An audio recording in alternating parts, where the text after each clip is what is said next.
نئے جسم کے تمام اعضاء باری باری نصب کرنے میں کئی مہینے لگ گئے، لیکن آخرکار یہ مرحلہ بھی طے ہو گیا۔ آنڈریو کو یوں لگتا تھا جیسے اس کے جسم اس کے ارادے کا ساتھ نہیں دیتا۔ وہ کچھ بولنے لگتا تو ہونٹوں سے صحیح لفظ ادا نہ ہوتا، ٹھیک طرح سے چلا نہ جاتا۔ اسے روزانہ گھنٹوں آئینے کے سامنے کھڑا ہو کر انسانوں کی طرح منہ بنا کر بات کرنے، پلکیں جھپکنے اور ہاتھوں سے اشارے کرنے کی مشق کرنی پڑی، لیکن وہ ساری محنت بڑی لگن سے کر رہا تھا، جس کا نتیجہ یہ نکلا کہ وہ اپنے چند جذبات کا اظہار انسانوں کی طرح اپنے چہرے سے کرنے کے قابل ہو گیا۔ تھوڑی سی کسر ضرور رہ گئی تھی، لیکن وہ لباس پہن کر سڑک پر نکلتا تو اسے عام انسانوں سے الگ پہچاننا مشکل ہو جاتا تھا۔ اس کی کتاب شائع ہو کر بہت مشہور ہوئی تھی، کیونکہ اس نے بڑے خوبصورت انداز میں روبوٹ کے احساسات کی ترجمانی کی تھی، اور یہ دنیا میں پہلی کتاب تھی جو انسان نے نہیں لکھی تھی۔ اب آنڈریو انسانی جسم کے اندرونی نظام کا مطالعہ کرنا چاہتا تھا۔ اس نے اس موضوع پر بہت سی کتابیں جمع کر لی تھیں اور ایک لیبارٹری بنا لی تھی جس میں وہ تجربے کرتا رہتا تھا۔ کئی برس گزر گئے۔ پال اب بوڑھا ہو چکا تھا اور نظر کی کمزوری کے باعث اس نے آنکھوں میں مصنوعی پتلیاں لگوا لی تھیں، ویسی ہی جیسی اینڈریو کی آنکھوں میں لگی ہوئی تھی۔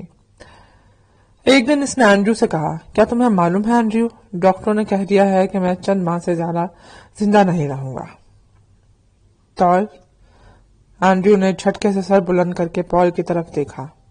اس کے چہرے اور لہجے سے صاف معلوم ہوتا تھا کہ اسے اس خبر سے بے حد دکھ ہوا ہے۔ ہم انسان تو فانی ہیں اینڈریو، ہمارے جسم تمہاری طرح مضبوط نہیں ہے۔ مجھے ہر انسان کی طرح آخر مرنا ہے، اور میرے بعد بھی یہ دنیا یوں ہی آباد رہے گی۔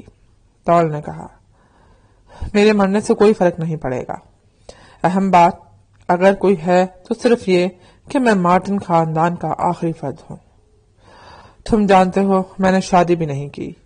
میری موت کے بعد اتنی بڑی جائیداد پر حکومت کا قبضہ نہیں ہونا چاہیے۔ میں نے وصیت تیار کر لی ہے اور تمام قانونی پہلوؤں کو مضبوط کر دیا ہے۔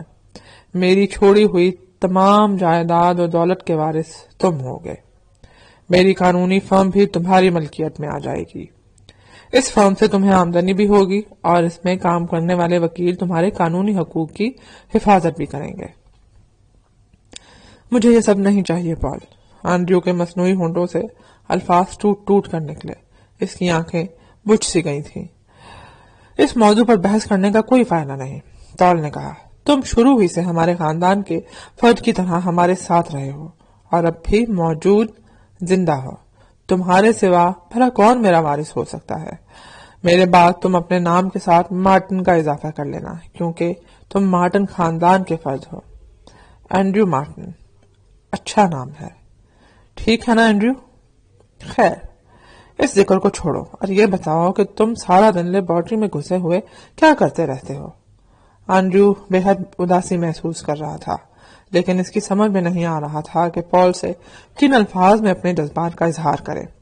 پھر اس نے آہستہ سے کہا، میں ایسا سسٹم ڈیزائن کر رہا ہوں جس سے میرا جسمانی نظام ایٹمی خلیوں کے بجائے ہائیڈرو کاربن سے توانائی حاصل کرے گا۔ پال حیران رہ گیا۔ اس کا مطلب ہے کہ تم انسانوں کی طرح سانس لینا اور غذا کھانا چاہتے ہو؟ ہاں، اینڈریو نے کہا۔ لیکن کیوں؟ پال نے سوال کیا۔ تمہیں معلوم ہے کہ ایٹمی نظام بہت زیادہ پائیدار ہے، پھر تم ناقص نظام کیوں اپنانا چاہتے ہو؟ اس لیے کہ ایٹمی نظام غیر انسانی ہے، اینڈریو نے جواب دیا۔ پال جب تک زندہ رہا، اینڈریو نے اپنے پروگرام پر عمل نہیں کیا۔ وہ مارٹن خاندان کے آخری فرد کو خاموشی سے قبر میں اترتے دیکھتا رہا۔ وہ پال کی دولت نہیں لینا چاہتا تھا، لیکن اس کی وصیت کے احترام میں اس نے مارٹن خاندان کا نام اور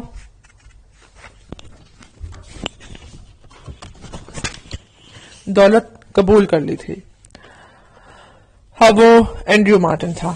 پھر ایک دن وہ اپنا منصوبہ لے کر روبوٹ کمپنی کے چیف سے ملنے چل پڑا۔ پہلی بار وہ سر مارٹن کے ساتھ روبوٹ کمپنی میں گیا تھا اور دوسری بار پال کے ساتھ، لیکن آج وہ تنہا جا رہا تھا اور اسے خود پر اعتماد تھا کہ وہ کمپنی کے چیف کو قائل کر لے گا۔ زمانہ بہت سی کروٹیں لے چکا تھا. اب کمپنی کا پلانٹ پہلے سے بہت بڑا تھا اور ایک نئی جگہ پر منتقل ہو چکا تھا. کمپنی کے ڈائریکٹر نے جدید تراش کے کپڑے پہن رکھے تھے، جبکہ اینڈریو آج بھی اسی فیشن کا لباس پہنے ہوا تھا جو سر مارٹن کے زمانے میں پہنا جاتا تھا. وہ ہر نئی سائنسی ایجاد سے آشنا تھا اور خود بھی بہت کچھ ایجاد کرنے کے بعد کمپنی کے چیف سے ملنے آیا تھا، لیکن لباس کے معاملے میں وہ سختی سے پرانے فیشن پر ڈٹا ہوا تھا اور اسے ہرگز اس کی پرواہ نہیں تھی کہ لوگ اسے کتنا پسماندہ خیال کرتے ہوں گے. ڈاکٹر آلون اس کی شہرت اور شخصیت سے واقف تھا.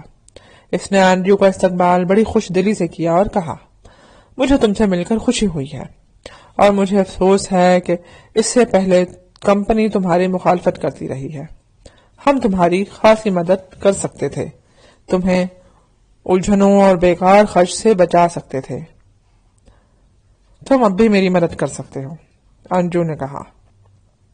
میں چاہتا ہوں کہ میرا جسمانی نظام نباتات کے ذریعے سے توانائی حاصل کر سکے.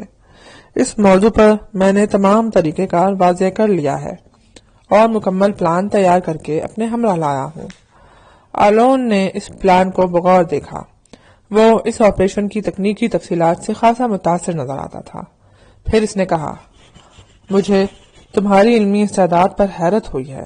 بظاہر یہ پلان مکمل نظر آتا ہے، لیکن ایسا تجربہ پہلے کبھی نہیں کیا گیا.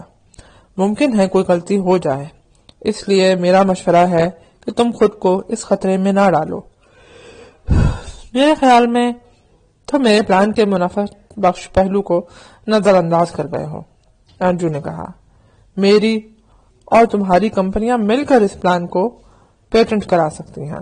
انسانوں کا جسمانی نظام جلد جواب دے جاتا ہے اور میرے طریقے سے ایسے انسانوں کی زندگی کو طویل کیا جا سکتا ہے جو معدے اور آنتوں کے کینسر میں مبتلا ہوں. پہلے یہ طریقہ مجھ پر آزمایا جائے گا اور مجھے نقصان نہیں ہوگا. پھر اس طریقے کی کامیابی کی شہرت ہو جائے گی اور انسان اس سے فائدہ اٹھانے لگیں گے. اس سے ہم دونوں کی آمدنی ہوگی. اب بتاؤ تمہارا کیا ارادہ ہے؟ میں ذاتی طور پر آمادہ ہوں، لیکن اتنا بڑا فیصلہ کرنے کے لیے مجھے قانونی مشیروں سے مشورہ کرنا ہوگا. اس میں کچھ وقت لگے گا، آلون نے جواب دیا.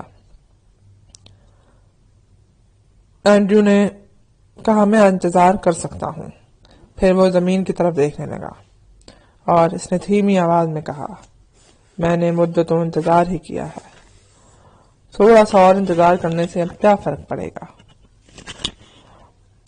آپریشن کامیاب رہا. اینڈریو بہت خوش تھا، جیسے اس نے بہت بڑی کامیابی حاصل کر لی ہو. آلون اسے مبارکباد دینے آیا تو اس نے فخریہ لہجے میں کہا، میں اب عام خوراک کھا کر توانائی حاصل کر سکتا ہوں اور انسانوں کی طرح فضلہ خارج کر سکتا ہوں.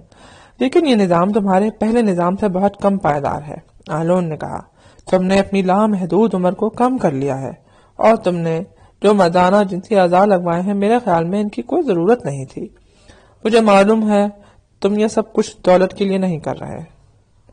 تم میری سمجھ میں نہیں آتے اینڈریو. میرا جسم ایک کینوس ہے آلون، اینڈریو بولا. میں اس کینوس پر ایک نقش مکمل کر رہا ہوں. ابھی یہ نقش ادھورا ہے. انسان کا نقش؟ آلون نے پوچھا. اینڈریو نے نظریں جھکا لی. مجھے نہیں معلوم، میں سمجھا نہیں سکتا اور تم سمجھ نہیں سکتے. پھر کئی سال گزر گئے. آلون ریٹائرڈ ہوا اور چند سال زندہ رہ کر زمین میں دفن ہو گیا. اینڈریو ایک سائنسدان کی حیثیت سے شہرت کی معراج کو چھونے لگا. اسے حکومت کی طرف سے مختلف سائنسی منصوبوں پر کام کرنے کی پیشکش کی جانے لگی اور وہ کام کرنے لگا. جن دنوں روبوٹ کمپنی کا چیف سائمن نام کا ایک شخص تھا. ان دنوں اینڈریو مارٹن کو چاند کی لیبارٹری کا انچارج بنا کر بھیجا گیا. چند ماہ بعد اینڈریو کی طرف سے سائمن کو اطلاع ملی کہ وہ اس سے ضروری ملاقات کرنے زمین پر آ رہا ہے. سائمن اینڈریو سے اچھی طرح واقف تھا اور اس کی قابلیت کا متعارف بھی. مقررہ دن جب اینڈریو سائمن کے آفس پہنچا اور وہ دونوں آمنے سامنے بیٹھ چکے تو اینڈریو نے کہا، تمہیں معلوم ہے کہ میں چاند کی لیبارٹری کا انچارج ہوں. وہاں 20 انسان میرے ماتحت ہیں. میں ان پر حکم چلاتا ہوں اور وہ تعمیل کرتے ہیں. حالانکہ دنیا میں کبھی کسی روبوٹ نے انسان پر حکم نہیں چلایا، اسے ایسا بنایا ہی نہیں جاتا کہ وہ انسان کو حکم دے سکے، لیکن میرا معاملہ بالکل برعکس ہے۔ اس کے علاوہ وہاں کی لیبارٹری میں کام کرنے والے روبوٹ مجھے انسان سمجھتے ہیں اور وہ بھی میری ہر ہدایت پر عمل کرتے ہیں۔ اب تم مجھے بتاؤ سائمن، مجھے انسان کیوں نہیں تسلیم کر لیا جاتا؟ سائمن یہ عجیب سا سوال سن کر ذرا بکھلا گیا۔ اس نے اپنے کان کو چھوا، پھر چھت کو گھورنے لگا جیسے انڈریو کی بات کا جواب سوچ رہا ہو۔ صاف لگتا تھا کہ انڈریو کے سوال کا کوئی جواب اس کے پاس نہیں ہے۔ بہرحال اس نے کوشش کی۔ مائی ڈیئر انڈریو، تم نے خود ہی بتایا ہے کہ وہاں انسان اور روبوٹ تمہارا حکم ویسے ہی مانتے ہیں جیسے انسانوں کا حکم مانا جاتا ہے۔ اس کا مطلب یہ ہے کہ وہ سب تمہیں انسان ہی سمجھتے ہیں۔ پھر تمہیں کیا چاہیے؟ سمجھنے اور ماننے میں بڑا فرق ہے، اینڈریو بولا۔ میرا مطالبہ ہے کہ مجھے انسان مانا جائے اور قانونی طور پر انسان تسلیم کر کے اس کا باقاعدہ اعلان کیا جائے۔ تم ہر لحاظ سے انسانوں سے بہتر ہو، سائمن نے کہا۔ دنیا میں اربوں انسان اور لاکھوں روبوٹ ہیں اور تم دنیا کے ایسے منفرد روبوٹ ہو جو انسانوں پر بھی حکم چلا سکتا ہے۔ میری سمجھ میں نہیں آتا کہ تم اپنی انفرادیت کیوں کھونا چاہتے ہو۔ اس کے علاوہ تمہارے اس مطالبے پر بہت سی پیچیدگیاں ہیں۔ انسان ذہنی طور پر کتنی بھی ترقی کر گیا ہو لیکن اس کی بنیادی خصلت نہیں بدلی۔ تم انسانوں سے کتنی ہی مشابہت اختیار کر لو لیکن وہ اتنے متصب ہیں کہ تمہیں کبھی انسان نہیں مانیں گے۔ لیکن کیوں؟ اینڈریو نے کہا۔ اس کے لہجے سے لگتا تھا جیسے وہ صبر نہیں کر سکتا۔ میرا جسم، چہرہ اور تمام احساسات انسانوں جیسے ہیں۔ میں نے انسانوں کی خدمت کی ہے۔ میں نے آرٹ، ادب اور سائنس کے میدانوں میں انسانوں کو بہت کچھ دیا ہے جس کا اعتراف بھی کیا جاتا ہے۔ مجھ میں صرف یہ خامی ہے کہ میں انسانوں کی طرح پیدا نہیں ہوا۔ کیا صرف اسی خامی کی بنا پر میرا مطالبہ رد کر دیا جائے گا؟ سائمن اس کے دلائل سے ہار گیا۔ میں ذاتی طور پر تمہیں انسان تسلیم کرتا ہوں لیکن میرے یا چند دوسرے لوگوں کے ماننے سے کچھ بھی نہیں ہوگا۔ اس کے لیے تمہیں ایک عالمگیر تحریک چلانی ہوگی، تمام لوگوں کو قائل کرنا ہوگا۔ کیا تمہیں اس مطالبے کو منوا لینا آسان لگتا ہے؟ ایسا نہیں ہے اینڈریو، لوگ یہ مطالبات سنتے ہی تمہارے خلاف ہو جائیں گے۔ تمہاری خدمات اور انفرادیت کو فراموش کر دیا جائے گا۔ یہ بہت طویل جدوجہد ہوگی جس میں تمہیں رائے عامہ کو ہموار کرنا ہوگا۔ ایسا قانون بنوانا پڑے گا جو انسانی تاریخ میں پہلے کبھی نہیں بنا۔ قانونی جنگ ہوگی جس کا آخری فیصلہ غالباً عالمی عدالت میں ہوگا اور میرا خیال ہے آخری فیصلہ تمہارے خلاف جائے گا۔ سائمن نے اینڈریو کو سمجھانا چاہا۔ اینڈریو اس مایوس کن تقریر سے ذرا بھی متاثر نہیں لگتا تھا۔ مجھے یہ حق حاصل کرنا ہے سائمن، اس نے کہا۔ مجھے تم صرف راستہ دکھاؤ، مسافت میں خود طے کروں گا۔ سائمن سوچنے لگا، پھر اس نے کہا، میرا خیال ہے پہلے تم سائنس اینڈ ٹیکنالوجی کی چیئرمین سے مل لو اور اسے قائل کرنے کی کوشش کرو۔ وہ قانون ساز ادارے کی رکن بھی ہے۔ اگر وہ تمہاری دلیلوں سے متاثر ہو گئی تو باقی راستہ وہ خود تمہیں دکھا دے گی۔